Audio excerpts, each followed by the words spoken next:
Bonjour à tous enfants de Dieu, j'espère que vous allez bien et que vous avez passé une très bonne journée. Aujourd'hui, je voudrais vous parler de Dieu notre Père. Et pour cela, je m'appuierai sur deux versets tirés dans la Bible, dans le psaume 103. Dieu aime ses fidèles comme un père aime ses enfants. Et puis aussi dans Matthieu chapitre 7, versets 9 à 11. Lequel de vous donnera une pierre à son fils s'il lui demande du pain? Ou s'il demande un poisson, lui donnera-t-il un serpent?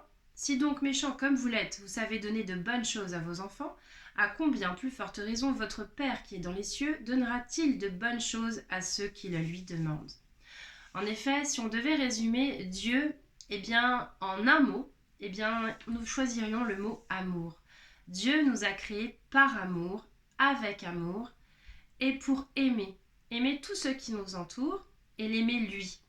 C'est d'ailleurs les deux premiers commandements de la Bible qui nous sont annoncés par Jésus.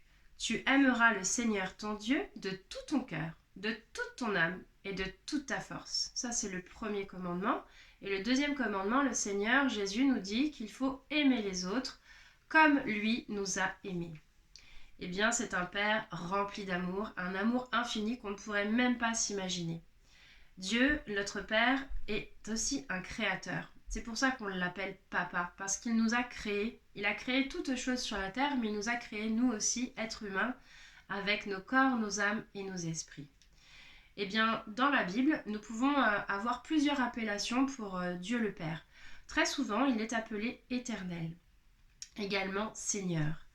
Vous pourrez, vous aussi, trouver votre propre appellation, Papa d'amour ou que sais-je, Abba Père ou autre. N'hésitez pas à lui donner ce petit surnom qui vous parlera le mieux. Dieu nous a créés à son image et il veut que nous soyons remplis d'amour. Et il nous aime, peu importe qui nous sommes. Il aime tous ses enfants, croyants ou non, bons ou mauvais, il nous aime. On peut se demander comment il fait. Eh bien, déjà nous-mêmes, en tant que parents, eh bien, nous ne savons pas toujours comment vont devenir nos enfants.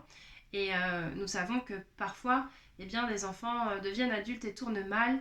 Et ils deviennent mauvais. Et c'est pas pour autant que le papa ou la maman n'aime plus son enfant. Tout simplement parce que ça reste son enfant. Et ils ont été créés et ils sont aimés pour toujours. Eh bien, c'est la même chose avec le Seigneur, mais à une autre dimension, à une dimension beaucoup plus grande. Le Seigneur nous laisse libres donc de choisir notre voie, il ne nous impose rien, mais dans notre vie, il va nous faire plusieurs appels, petits signes, et il va continuer comme ça tout au long de votre vie, jusqu'à temps que vous puissiez vraiment le connaître, le suivre et le servir.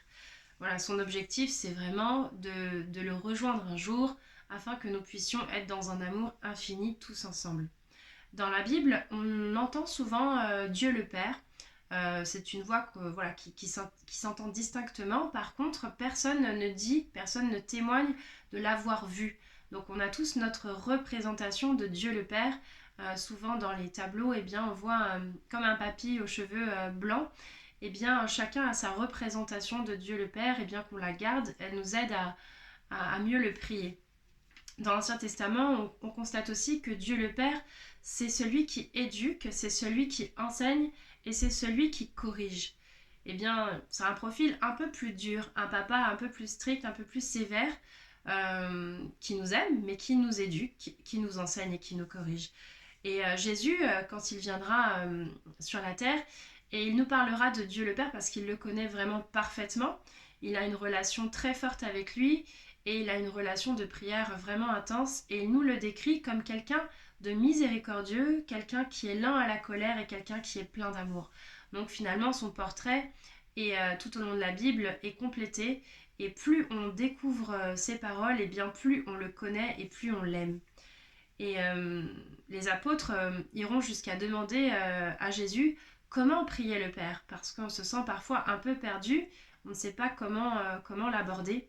Et Jésus va leur dicter en fait une prière qui va devenir la première prière des chrétiens, c'est le Notre Père. Souvent, vous pourrez l'entendre dans les chapelets ou lorsque vous irez à la messe. Et on a pour habitude de lever les mains comme ça parce qu'on ouvre les mains au Seigneur qui est dans les cieux et on récite la prière du Notre Père.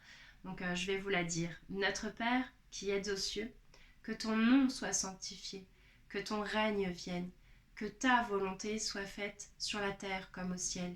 Donne-nous aujourd'hui notre pain de ce jour. Pardonne-nous nos offenses, comme nous pardonnons aussi à ceux qui nous ont offensés. Et ne nous laisse pas entrer en tentation, mais délivre-nous du mal.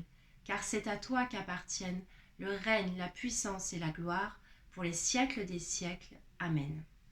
Voilà, avec cette belle prière, eh bien, je vous souhaite une très bonne soirée. Soyez bénis et je vous aime. À bientôt.